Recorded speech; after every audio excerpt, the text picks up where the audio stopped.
दोस्तों, भारत का एक ऐसा रहस्यमयी मंदिर जहां लोग तो क्या देश की सरकार तक जाने से डरती है। आस्था के अलावा यहां वो सब कुछ होता है जो लोगों को डराने के लिए काफी है। जब अंग्रेजों के बड़े बड़े समुद्री जहाजों को इसी मंदिर ने अपनी तरफ खींचकर डिस्ट्रॉय कर दिया तो ब्रिटिश गवर्नमेंट ने इस मंदिर को चारों तरफ से सील करवा दिया।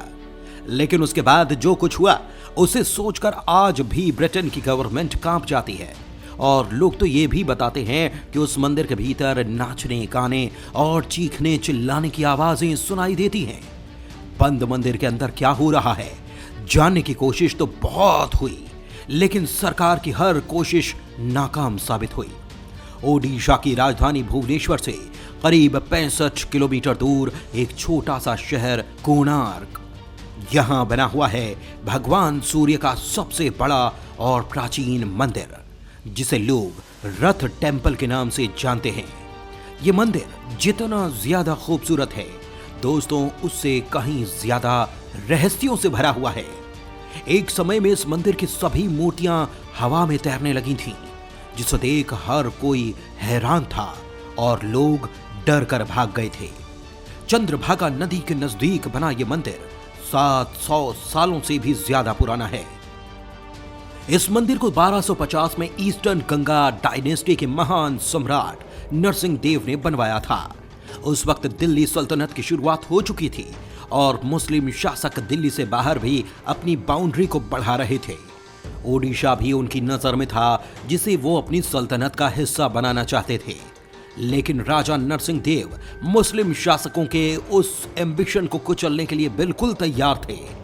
जंग बहुत भयंकर थी, लेकिन राजा भी भगवान सूर्य देव का सच्चा भक्त था। मुस्लिम फौज को कुचलने में उसको देर न लगी। दोस्तों, कहा जाता है कि उसी जीत की खुशी में राजा नरसिंह देव ने सूर्य देव का ये कोणार्क मंदिर बनवाया था। मंदिर को पूरा होने में तकरीबन 12 साल से भी ज्यादा का वक्त लगा, जिनमें 1200 कारीगरों ने दिन रात मेहनत की। लेकिन इसके बावजूद मंदिर का काम पूरा नहीं हो सका, जिसे फिर बाद में धर्मपदा नाम के कारीगर ने पूरा किया था। जब मंदिर पूरा बन चुका था तो कारीगर चंद्रभागा ने नदी में कूदकर अपनी जान दे दी, लेकिन अपने पीछे एक सवाल छोड़कर चला गया कि आखिर उसने आत्महत्या क्यों की। और ये रहस्य आज भी एक रहस्य ही है। दोस्तों, इस मंदिर की कंस्ट्रक्शन की गाथा को बादशाह अकबर का दरबारी अबुल फजल अपनी किताब आईने अकबरी में लिखा है, जिसके मुताबिक कोणार्क के रथ टेम्पल को बनवाने में राजा नरसिंह देव ने 12 सालों में जितना खजाना इकट्ठा किया था सब कुछ लगा दिया, क्योंकि वे सूर्य देव के बहुत बड़े भक्त थे। नरसिंह देव ने सुना इस रथ टेम्पल को बनाने से पहले ही ये डिसाइड कर लिया था कि इस मंदिर को ऐसे बनाना है जो अपने आप में अनोखा हो और धरती पर कहीं भी इस तरह का कोई भी स्ट्रक्चर ना हो। राजा की इसी चाहत को पूरा करने के लिए कारीगरों ने अलग अलग तरह के टेक्निक्स पर काम किया और फिर आखिर में एक सबसे नायाब तरीका निकाला गया मंदिर को बनाने में। मंदिर बनाने वालों ने यह तय किया कि मंदिर में चुंबकीय पत्थरों का वो इस्तेमाल करेंगे और पूरे मंदिर में 52 टन चुंबक को ऐसे लगाया गया कि दोस्तों, यहां की सारी मूर्तियां हवा में तैरती थी।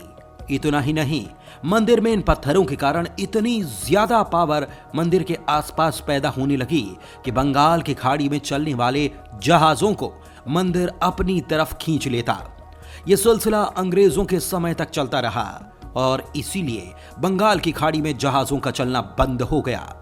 इस बीच से अंग्रेजों का बहुत ज्यादा लॉस हो रहा था और इसीलिए उन्होंने मंदिर के 52 मैग्नेटिक पत्थरों को हटवा दिया।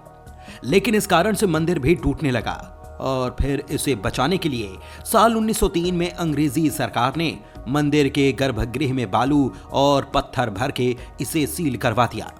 एक्सपर्ट्स का मानना है कि बालू स्ट्रक्चर के भार को अपने पर ले लेगा, लेकिन ऐसा हुआ नहीं क्योंकि रेत खिसकने लगी। लेकिन 119 साल के बाद बालू को हटाकर मंदिर को मजबूत करने का फैसला लिया गया। मंदिर में उस वक्त कई टन बालू भर गया था, जिसे अगले 3 साल में निकालकर मंदिर को डेवलप किया जाएगा। इसके लिए 4 फीट चौड़ी और 5 फीट ऊंची एक सुरंग बनाई जाएगी, जिसमें मैकेनिकल वर्किंग प्लेटफॉर्म तैयार होगा और इस प्लेटफॉर्म पर लिफ्ट और ट्रॉली से गर्भगृह से रेत और पत्थर निकाले जाएंगे। सूर्य मंदिर का डिजाइन इतना शानदार है दोस्तों कि इसके मेन गेट पर सुबह की सूर्य की पहली किरण पड़ती है। लेकिन यह दुर्भाग्य है कि 13वीं सदी में जो खूबसूरत सा मंदिर राजा ने बनवाया था वो कई बार टूट चुका है। मंदिर के टूटने के पीछे भी कई कहानियां आती हैं, लेकिन सच क्या है किसी को नहीं पता। कुछ लोग मानते हैं कि समय के साथ मंदिर का स्ट्रक्चर कमजोर होता चला गया और फिर टूट टूट कर गिरने लगा। लेकिन कुछ लोग इसके लिए मुस्लिम शासकों को जिम्मेदार मानते हैं। उनका कहना है कि 15वीं से 17वीं सेंचुरी के बीच मुस्लिम राजाओं ने कई बार मंदिर पर हमला किया, यहाँ के खजाने को लूटा और मंदिर को भी तोड़ा। दोस्तों, मंदिर के आर्किटेक्चर डिजाइन की बात करें तो कलिंग शैली में से बनाया गया है। डिजाइन करते वक्त इस बात का ख्याल रखा गया कि इसे भगवान सूर्य के रथ का शेप दिया जाएगा और इसीलिए बड़े बड़े पत्थरों को आपस में इस तरह से जोड़ा गया कि ये रथ की तरह नजर आता है, जिसमें 12 जोड़ों में 24 पहिए लगे हैं। इन पहियों को धूप कड़ी कहा जाता है क्योंकि पहले इन्हीं पहियों की छाया के आधार पर समय का अंदाजा लगाया जाता था। मंदिर के डिजाइन के बारे में लोग ये भी कहते हैं कि पौराणिक कथाओं पर बेस्ड है ये मंदिर, जिसके मुताबिक भगवान सूर्य अपने रथ पर बैठकर आसमान में पूर्व से पश्चिम की ओर घूमते हैं और उस रथ को 7 शक्तिशाली घोड़े खींचते हैं और यही रूप मंदिर को दिया गया है। दोस्तों, मंदिर के मेन गेट के सामने ही 2 मूर्तियां हैं, जिनमें एक हाथी को एक शेर ने गिरफ्त में लिया हुआ है। शेर को घमंड का और हाथी को धन का प्रतीक माना गया है, जिसका मतलब होता है कि घमंड इंसान की सारी संपत्ति को बर्बाद कर देता है। मंदिर कॉम्प्लेक्स के मेन मंदिर को ड्यूल कहा जाता है। इसके चारों तरफ कई छोटे छोटे मंदिर बने हैं, जिनमें दूसरे हिंदू देवी देवताओं की मूर्तियां स्थापित हैं। ड्यूल के ठीक सामने आपको एक बड़ा सा असेंबली हॉल नजर आएगा, जहां पर लोग आरती के वक्त या फिर किसी बड़ी बात पर डिस्कशन करने के लिए बैठते हैं। इसे जगमोहन कहा जाता है।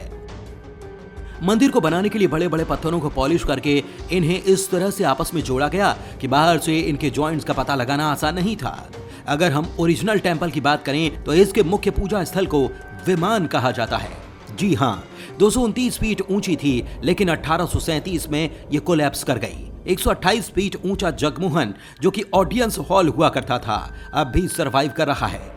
दोस्तों, मंदिर की हर दीवार को ऊपर से लेकर नीचे तक खूबसूरत मूर्तियों और दूसरी कलाकृतियों में गढ़ा गया है, जिसमें मेल फीमेल म्यूजिशियंस की मूर्तियां वाणी, सारंगी जैसी म्यूजिकल इंस्ट्रूमेंट्स को हाथ में लिए हुए देखे जा सकते हैं। इसके अलावा इन दीवारों पर हिंदू देवी देवताओं, अप्सराओं, जानवरों और पेड़ पौधों की ढेर सारी नक्काशी देखी जा सकती है। भले ही इस मंदिर को 13वीं सदी में बनाया गया, लेकिन यह कहा जाता है कि यहाँ पर एक सूर्य मंदिर आदिकाल से ही मौजूद था। दरअसल माना यह जाता है कि एक बार श्री कृष्ण के बेटे सांबा ने नारद जी से बदतमीजी कर दी, जिस वजह से नारद मुनि काफी नाराज थे और उन्होंने सांबा को यह श्राप दिया और उस कारण सांबा को कोढ़ हो गया। कोढ़ से मुक्ति पाने के लिए सांबा ने 12 सालों तक चंद्रभागा नदी के किनारे भगवान सूर्य की घोर तपस्या की, जिसके बाद सूर्य देव प्रसन्न हुए और सांबा का कोढ़ भी ठीक हो गया। उसी वक्त दोस्तों, सांबा को नदी में भगवान सूर्य की एक मूर्ति मिली, जिसे इन्होंने कोणार्क में स्थापित करा दिया, जहां पर आज रथ टेंपल बना हुआ है। दोस्तों, कोणार्क का ये पावन मंदिर काला नजर आता है और इसीलिए इसे ब्लैक पगोडा भी कहा जाता है। धन्यवाद।